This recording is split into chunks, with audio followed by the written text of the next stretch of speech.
সাধারণ মানুষ, যারা কর্মজীবী মানুষ ঘর থেকে বের হয়েছেন, তারা দুর্ভোগ পোহাতে হচ্ছে এবং দুর্ভোগে পড়েছেন। তো সকালে আমরা দেখছি এইচএসসি পরীক্ষা ছিল, যারা পরীক্ষার্থী এবং অভিভাবক যারা তাদের পরীক্ষায় কেন্দ্র যেতে অনেক দুর্ভোগ পোহাতে হয়েছে, কারণ টানা বৃষ্টি হচ্ছে। তবে বলা যায় চট্টগ্রামে জলাবদ্ধতা এই বছর আমরা তেমন দেখিনি। এই যেই জলাবদ্ধতা যে পানিগুলো জমেছে দেখছেন, এগুলা হয়তো কিছুক্ষণ পরেই চলে যাবে। তো তারপরেও কিন্তু মানুষ, আশেপাশের দোকানপাটগুলা বন্ধ রয়েছে, বড় গাড়ি আসছে না, প্রাইভেট গাড়িগুলা, এই রিক্সা চলছে এবং মানুষ পায়ে হেঁটে যাচ্ছে, খুব দুর্ভোগ পোহাতে হচ্ছে। তবে অন্যান্য বছরের তুলনায় এই বছর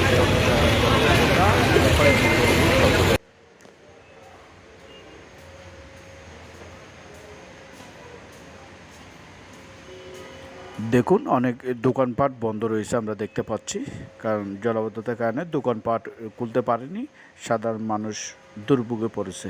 সেই বিষয়টি আমি আপনাদেরকে দেখালাম। ভালো থাকবেন সবাই, সুস্থ থাকবেন।